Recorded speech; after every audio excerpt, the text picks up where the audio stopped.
거래를 하다 보면 중요한 경제 지표가 발표되는 순간 때문에 시장이 상당히 파동을 칠 때가 있어요. 요동을 칠 때가 있어요.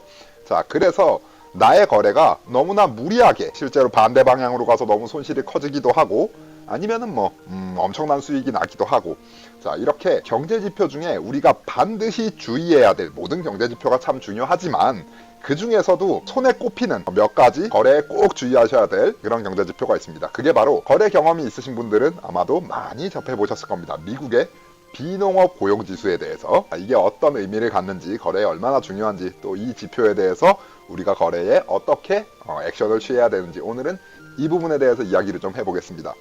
비농업 고용지수.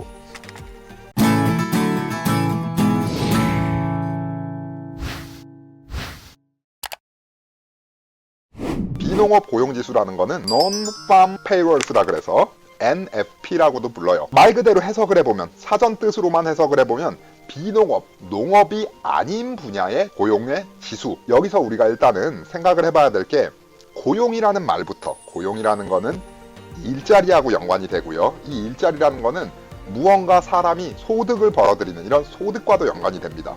자, 그럼 이 소득이 다시 또 연결되는 거는 사람이 돈을 벌었으면 그 다음은 돈을 쓰게 되겠죠.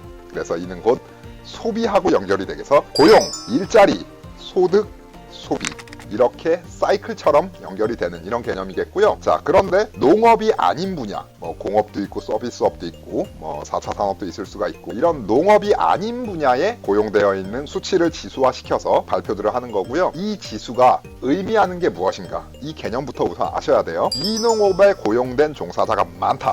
자, 그러면 이 나라의 경기가, 이 나라의 경제가 좋다는 얘기일까요? 아니면 침체되어 있다는 얘기일까요? 경기가 활성화됐다는 얘기인가? 아니면 경기가 둔화되어 있다는 얘기인가? 이 개념부터 일단 잡으셔야 돼요. 농업이 아닌 분야가 활성화가 돼, 고용지수가 높다, 사람들이 많이 일을 한다, 그래서 돈을 많이 쓴다, 경기가 당연히 좋다는 얘기입니다. 경기가 활성화돼서 뜨겁게 잘 돌아가고 있다는 얘기예요. 자, 그러면 당연히 비농지수가 높게 나온다는 얘기는, 자, 이거는 이 나라의 경제가 좋다는 걸 의미하는 거죠. 자, 그래서 비농지수를 우리가 주목한다. 미국에서 발표되는 비농지수가 높게 나왔다. 예측치가 지난달보다 높아요, 이번 달이. 자, 근데 실제로 나오는 지표도 높게 나왔어요, 예측치만큼. 자, 그러면은 미국 달러가 그때부터 엄청나게 오르기 시작을 합니다. 미국에서 호재가 발생했기 때문에. 비농지수가 높게 나왔다는 거는 대표적인 호재 중에 호재예요. 일단 이런 개념들을 이해를 했으면, 자, 이 개념들을 나의 거래에 적용을 시켜야겠죠. 그래서 결국에는 거래를 잘 운용을 해야 되는데, 예를 들면 간단하게 한번 설명을 해볼게요. 비농지수가 높게 나왔다. 자, 그러면 EUR USD 어떻게 될까요? USD 상품이 상대통화입니다. 지금 상대통화에서 호재가 발생했어요. 그럼 상식적으로는, 기본적으로라면 유로 달러는 상대통화에서 호재가 나왔으니까 당연히 이 전체적인 통화상 유로 달러의 이 환율은 낮아지겠죠. 미국 달러가 올라가니까, 상대통화가 올라갔으니까. 통화상에 대한 환율은 기준통화의 소식과 비례하고 상대통화의 소식과 반비례한다는 거, 이거는 저희 유튜브 방송에서도 여러 번 얘기했고 거래에서 기본 중에 기본 개념이에요. 그러다 보니 비농지수에 주목을 하면서 우리가 이 비농지수가 높게 나왔을 때 취해야 될 액션,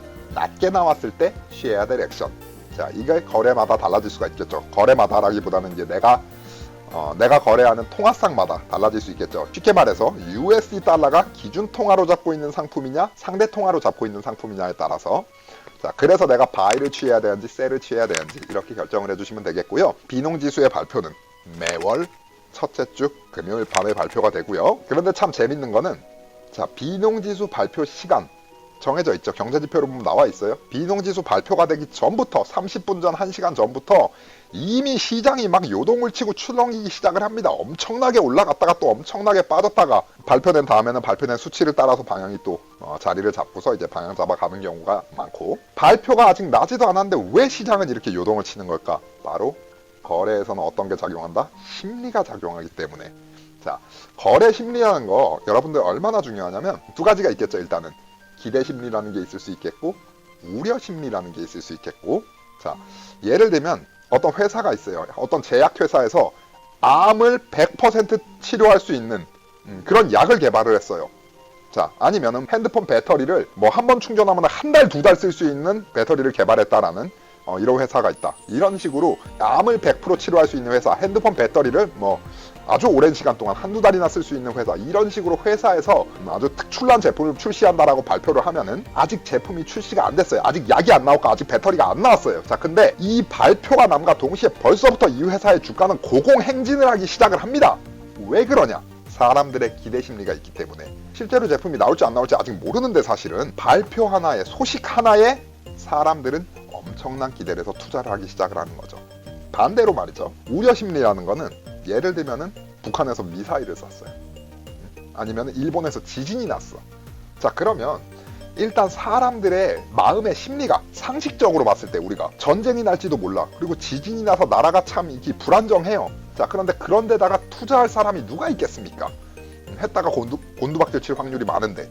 자, 그래서 우려 심리 때문에 그 관련된 주가는 빠지기 시작을 하죠. 아직 실제로 일어나지 않았는데. 그런 게 우려 심리. 이렇게 거래에는 심리라는 게 엄청나게 작용을 하는 거예요. 똑같은 원리로 미국의 비농지수에도 일단은 지난달 수치, 예전 수치가 나와 있죠. 이거는 팩트예요.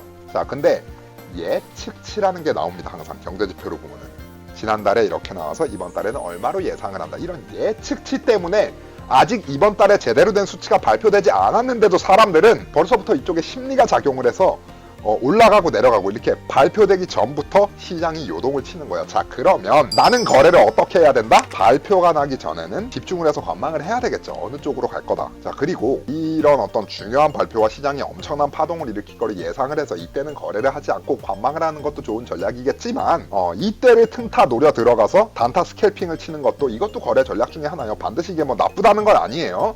자, 다만 주의하자라는 거예요.